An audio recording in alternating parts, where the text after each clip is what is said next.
let's see what's over here in the darkness, and then we'll go over here, see if we can find anything else. Wreck of the Nocturne.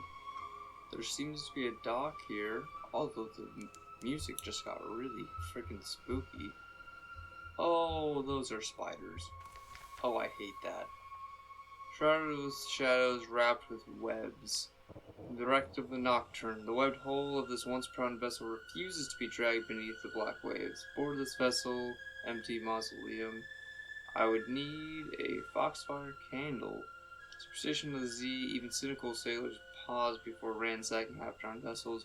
Still, nothing in the code prohibits indulging curiosity. What the hell is this? What in the fresh hell is this? That's Savior's Rock. Oh, cool. There's this is all awful. And there's a port. Oh, this actually, I'm not afraid of spiders, but this is not good. This is really awful. Like, ugh. Grossing me out just thinking about it. Well, never mind. It does not look like there's a port. I'm kind of thankful. I'm getting the hell out of here. Isle of Cats is to my west. The Isle of Cats, huh? I mean, that's better than the Isle of Spiders I just saw. Ugh. Isle of Cats, where there are roses. Port of Cavendish. A scatter of yellow-lit honey dens and brightly painted alehouses. To the southeast rises the stone tower of Cavendish Abbey. Its ramparts hung with crimson and gold banners. There are sailors from all across the Neath hauling cargo, dicing and brawling good-naturedly on the docks. The air carries the sound of Z shanties sung with more enthusiasm than skill, and the smell of roses edged with brimstone. I'm pretty sure, whatchamacallit. I'm pretty sure, honey is illegal, or some kind of honey is illegal. Oh, sell sunlight. Interesting, so you can sell it here. I don't know how much that is. Almost impossible. Oh, I see. Okay. Buy a shipment of red honey? Key to cage and no more than one key to the gardens. Oh, okay. Compile a port report. Roses and Kings. You spend half a day observing the docks and note an astonishing number of variety of ships. Was that a Kenate trimaran nestled beside a vessel from the Iron Republic? The dockhands complain loudly that they have never been busier. The caddies talk ceaselessly and carelessly about smuggling and piracy, but even the most hardened sailors lower their voices when they mention the king. They go even quieter when they talk about the Rose Garden. You make careful notes. Perhaps the Admiralty will understand what they mean, even if you don't. A piratical welcome. How much is that? Yeah, 5 echo. 100%. I have gained Menace's suspicion. You hand her the coins and she tips you a sharp smile before waving you to the nearest house. The entire process is straightforwardly corrupt and pleasingly efficient. That's awesome. The alehouse sign is a tiger painted the color of rose petals. Someone has gone to great trouble and expense to gild the creature's eyes. They look out over the port, feral and unseeing. A cage hive of lamplighter bees hang from the ceiling like a chandelier. A few sailors give you hard-mouthed, assessing looks, but most ignore your presence entirely. The caddies all wear a pair of amber stones threaded around their necks or pinned to their collars, significant tokens. Cat's eyes, one of them says, for the Pirate King. As far as you can gather, Pirate's King name is Leopold, and he controls all the trade on the island. Half of the caddies believe he can take the form of a crimson tiger and creep into your dreams. The other half suspect, more prosaically, that he simply eats those who displease him. Yeah, that's, honestly, fair. Clandestine doings, a whispered conversation, clink of coins, and exchange of goods. It mirrors taste. You turn your head as though you were admiring one of the moldering draperies hung from the wall. A vial flashes in a buyer's trembling hands. He uncorks it, pours a few drops of thick red liquid down his throat. The vial drops to the floor. When you look back up, he's gone. You blink and look around. No one else seems to at least perturbed that a man disappeared from their midst. You pick up the fallen vial and examine the traces left inside. Sticky honey gleaming with redness, entirely unlike blood. Weird. So honey that just makes you vanish? Or weird? Is that a crimson-veiled nun? But what sort of nun would be in a place like this? Religious observation. A mellifluous sister, of course, she responds. Perform a complicated negotiation between veil, thick glove, and a glass of mushroom wine. You ask that one of those is, and she snorts. I'm glaring at you underneath this blooming veil. You act appropriately cowed, and the mellifluous sister thaws a little. We are beekeepers and honey harvesters. The caddies owe their prosperity to us, and the Pirate King too. She slurps the last of the mushroom wine behind her veil. Barkeep glides over to refill her glass, eyes respectfully downcast. Interesting. There must be more to the Iron Cat. I've cast some drunken sots and Z-stories. Make sure you've learned all you wish before you leave this place. Okay, so I should treat them with respect. Significant token, the tiger's eyes or whatever. And honey makes you vanish. Don't taste it. Laws of the land. Barkeep stops you before you reach the door and hands you a brooch set with 2 amber stones. He waits impassively until you pin to your clothes. Everybody wears the cat's eyes here, he tells you, moving aside to let you pass. Just a friendly reminder that the Pirate King is watching. It seems that no place, then, is truly lawless. Yeah. You are almost entirely beneath his notice. Is that a good thing or a bad thing? A scatter of yellow lit honey dens, yeah. The honey tongue. It is both brothel and honey den run by someone caddies refer to the King's Claws. Cavendish Abbey, Crimson Lead and Malicious Sisters patrols ramparts and tend their hives of lamplighter bees. Let's go to the Abbey. The mellifluous sisters make their home in the richly appointed stone tower of Cavendish Abbey. Their thick gloves and crimson mesh helmets are worn less for modesty and more for practicality. They tend the hives with lamplighter bees all across the isle and make a religious observance of harvesting red honey for the Pirate King. Your action will attract the Pirate King's notice. You need 5 times Pirate King's notice to gain an offer from a patron. Oh, interesting. Okay. Don't smokers a talkative sort? Oh, okay. A meeting with the abbess. She is always interested in news from London. Oh, I can do that. Yeah. You recite your news to the abbess, your voice stuttering every now and then in the cool silence of her office. Her face is entirely obscured by a thick veil and it is impossible to read her actions. Nonetheless, you must have pleased her. She orders one of her novices to load your ship with casks of mushroom wine. The abbey overlooks the rose garden, and so you make a point to linger at the windows. The roses bloom lush and wanton, each petal the color of sunset. A tall woman in a golden veil picks her way between the thorn bushes. Oh wow, that was actually a lot of mushroom wine. Oh damn. I have only 7 space left. Interesting. I do have a lamentable relic. Okay, but before I do that, let's go to the honey-tongued abbey. Entering the brothel is like sliding into the dream of a surface orientalist. Jeweled embroidered cushions, bright silk drapes, gilded statues of elephants, sun bears and clouded leopards. Silver censers release curling plumes of rose-scented smoke into the air. The courtesans are red-lipped and coal-smudged. When you catch their eyes, they smile back at you with professional interest. Your action will attract the Pirate King notice. You need 5 times Pirate King. Okay.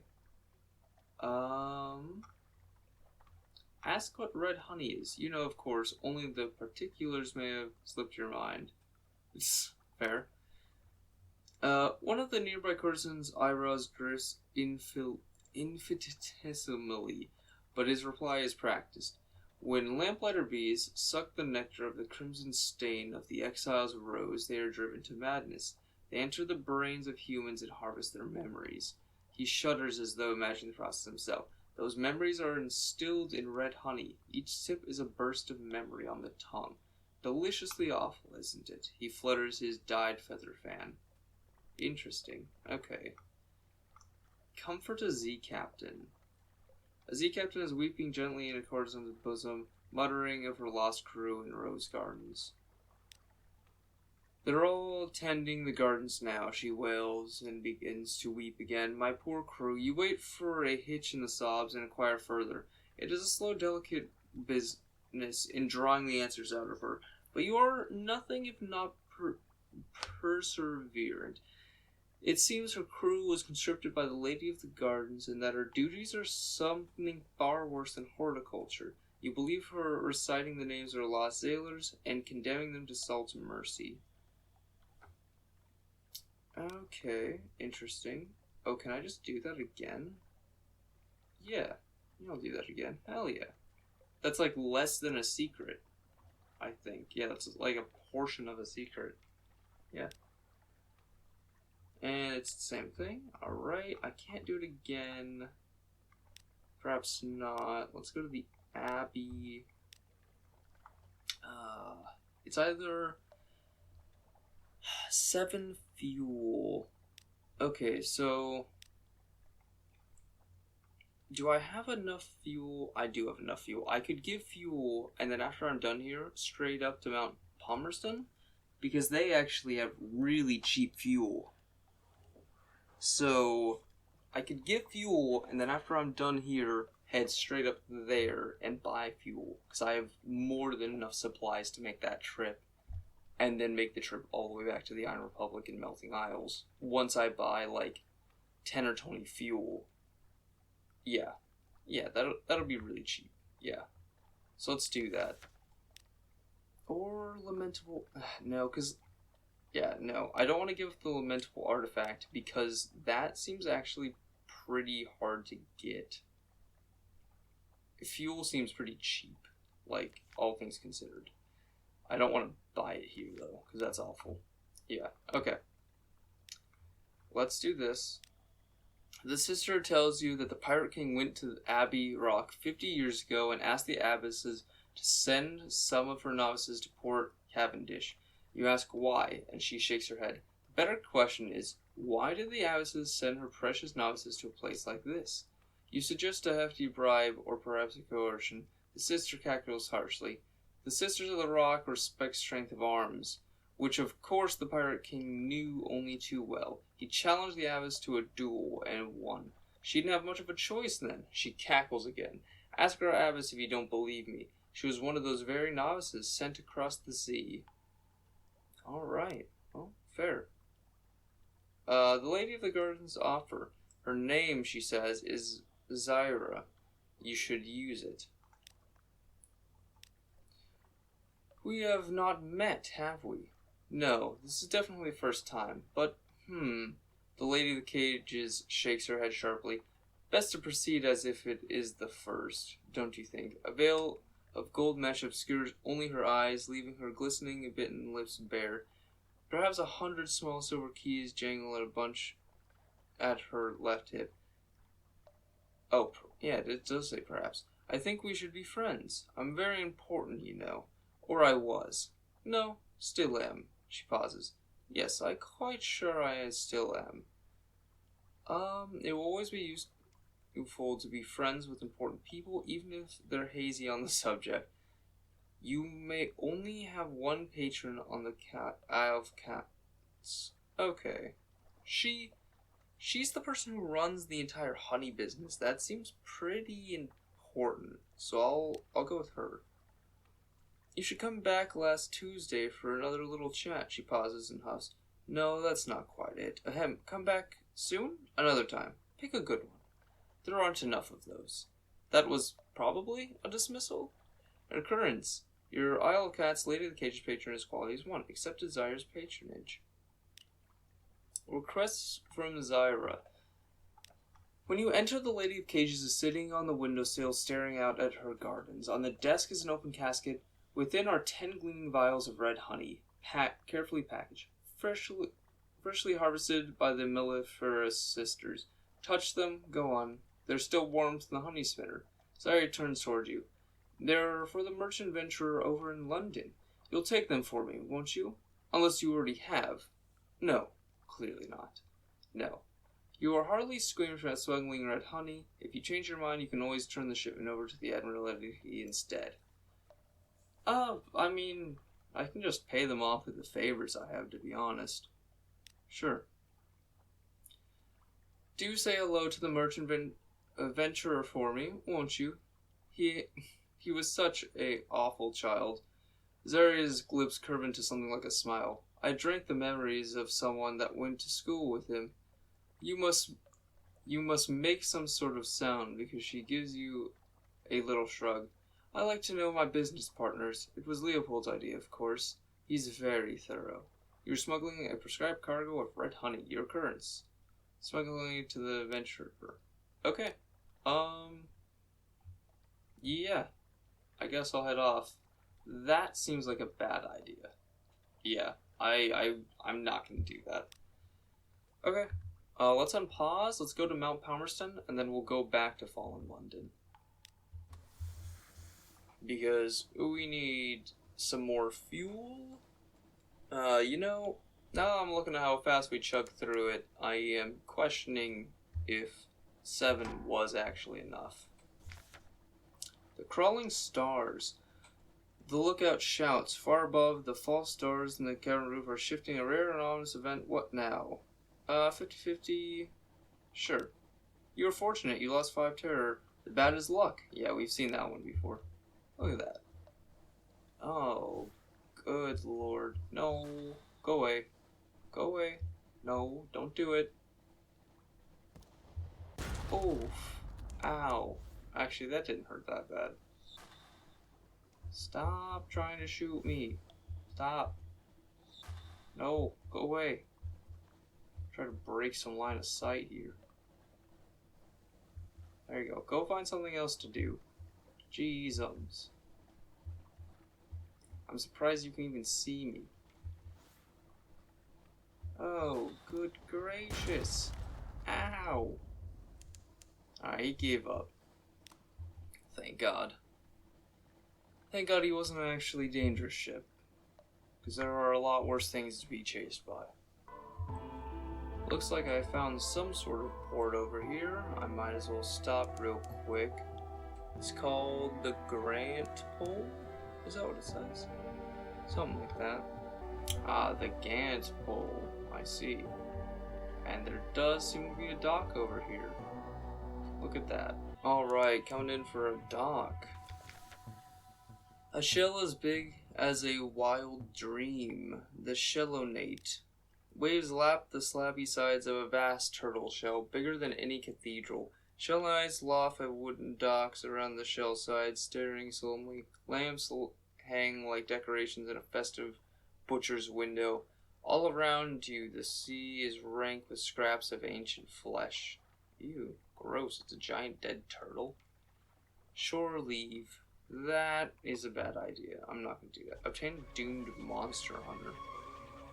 The Shellonate is stiff with monster hunters. Okay.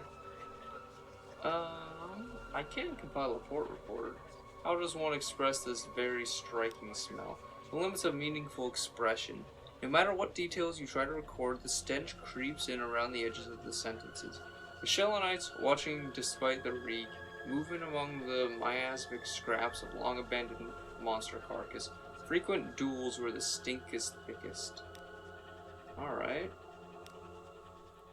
Tales for the bones. Someone is crying and usual wares follow the sound.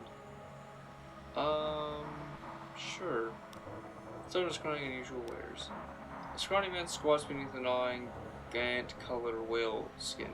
Bring me your tales, he cries. Tales for the bone. Bring him a tale, see what wonders he can work. Pay the chronicler to inscribe a Z story on the hunting trophy, and you'll receive an outlandish artifact. Huh, okay. Well, nothing super useful there, but interesting nonetheless. Giant dead turtles. Hey, thanks for watching till the end. If you enjoyed watching, hit that like button, let me know how you feel in the comments below. And if you want more of me, feel free to subscribe. On screen are a couple videos I personally enjoy. I hope you're having a good day.